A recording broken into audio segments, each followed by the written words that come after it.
Nigeria is among nations of the world that has adopted constitutional democracy. The country's democracy draws its powers from a written constitution with a presidential system founded upon distinctive separation of powers between the executive, legislative, and judicial arms of government.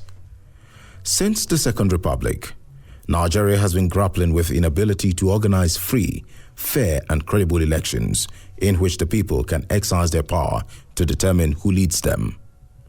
These elections are often characterized by outcomes that do not reflect the choice of the people, and aggrieved parties have looked up to the judiciary as an institution of last hope to seek redress.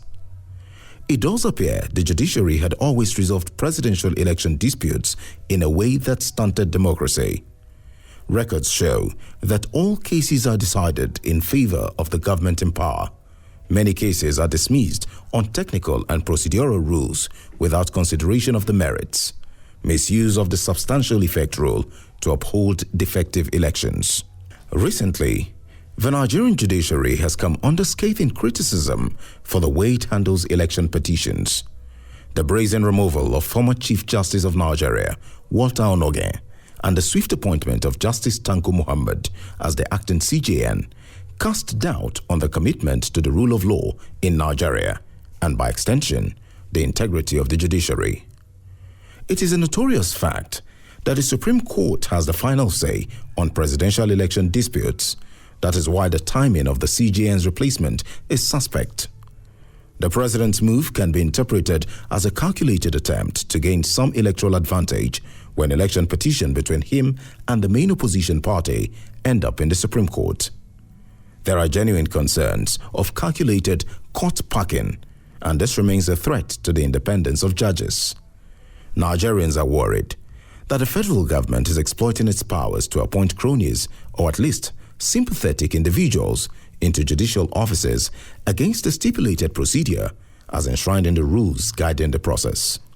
Persistent oppression and persecution of judges and judicial officers will appear as a means to securing predetermined judicial outcome. However, not minding the shortcomings of the judiciary, Nigerians are hopeful that the judiciary will once again rise to the occasion as the stabilizing factor and insist on doing justice. It will be catastrophic to find judges who swore an oath to defend the Constitution going against the oath. The judiciary under our watch will strongly uphold the tenets of the Constitution as the supreme law of the land. The rule of law, which is the bastion of every democracy across the world, will be strictly observed. Will the CJN commit to his words and do the noble by standing firm and defend the integrity of the third estate of the realm? Below is a catalogue of the 7-man justices of the Supreme Court on election petitions since 1979. The presidential election of August 11, 1979, between Chief Obafemi Awolowo, petitioner, and Alhaji Shehu Shagari and 2 others as respondents. Fatai Williams, CJN, Ayo Irikefe, JSC, Mohammed Bello, JSC, Chike Idigbe, JSC, Andrews Otutu Obaseki, JSC, Kayode Esho, JSC, Mohammed Lawal Uwais, JSC. These 7 justices, impaneled on their order of seniority, decided the case. 6 decided in favor of Alhaji Shehu Shagari. Justice Kayode Esho was the only dissenting judge in favor of Chief Obafemi Awolowo. He based his decision on the impracticability of fractionalizing a state for the purpose of arriving at a just figure. The case was decided September 26, 1979. The presidential election of August 6, 1983, between Alhaji Waziri Ibrahim, petitioner, and Alhaji Shehu Shagari and 2 others as respondents. Showemimo, JSC, Ayo Irikefe, JSC, Mohammed Bello, JSC, Andrews Otutu Obaseki, JSC, Kayode Esho, JSC, Mohammed Lawal Uwais, JSC, Augustine Nnamani, JSC. The presidential election of February 27, 1999, between Chief Chuba Egolim, petitioner, and Chief Olusegun Obasanjo and 59 others as respondents. Mohammed Lawal Uwais, JSC, Saliu Modibo Alpha Begore, JSC, Michael Ogundare, JSC, Emmanuel Ogwebu, JSC, Aloysius Kasinalu, JSC, Oke Achike, JSC, Akintola Ejiumi, JSC. The presidential election of April 19, 2003 between Muhammadu Buhari, Chuba Okadigbo, petitioners, and Olusegun Obasanjo and 267 others as respondents. Muhammad Lawal Uwais, CJN, Idris Legbo Kutigi, JSC, Anthony Ikechukwu, JSC, Aloysius Kasinalu, JSC, Umoru Kalibo, JSC, Samson Uwaifo, JSC, Dennis Edozie, JSC. The presidential election of April 21, 2007 between Muhammadu Buhari, petitioner, and Umaru Musa Yar'Adua and 4 others as respondents.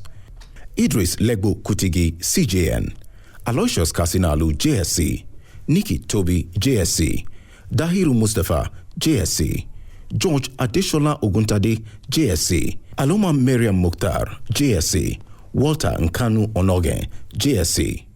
The point at issue in the petition by Buhari was substantial non-compliance with the Electoral Act as evidence from disenfranchisement of eligible voters who reported timelessly at the polling unit but could not cast their votes. The then CJN, Idris Legbo Kutigi, Aloysius Kasinalu, Nikki Toby and Dahiru Mustafa, JSC, dismissed the Buhari appeal and upheld the election of Yar'Adua. Nikki Toby, JSC, who read the lead judgment, held that if there is any non-compliance, it did not substantially affect the result of the election, even when they agreed that all was not well with the conduct of the election. 3 justices dissented. They held that the failure of INEC to use serialized ballot papers in booklet form was clearly non-compliance and therefore allowed the appeal. That narrow gap of the 4-3 was too close for comfort. The dissenting judges in favor of Buhari were Justices Walter Onoge, the immediate past Chief Justice of Nigeria, George Oguntade, and Aloma Mariam Mukhtar. The presidential election of April 16, 2011 between Muhammadu Buhari, petitioner, and Goodluck Jonathan and others as respondents, Dahiru Mustafa, CJN, Mahmoud Muhammad, JSC, Walter Nkanu Onoge, JSC, Afolabi Fabi, JSC, Oyelola Adeleke, JSC, Bode Rhodes, Vivo, Sylvester Nguta. In the same tradition, the 7 justices who decided the appeal were unanimous that the appellant failed to prove the irregularities he alleged in the election. Buhari had contended that majority of the election figures from the states were unrealistic. The Supreme Court refused to be persuaded and upheld the election of Goodluck Jonathan as president. What is consistent from this chronology is that the justices that have heard presidential election appeals since the beginning of the Second Republic have in almost all cases been empaneled according to seniority. Nigerians do not expect a departure from this tradition except for sinister motives. The CJN should not depart from this tradition for whatever reason.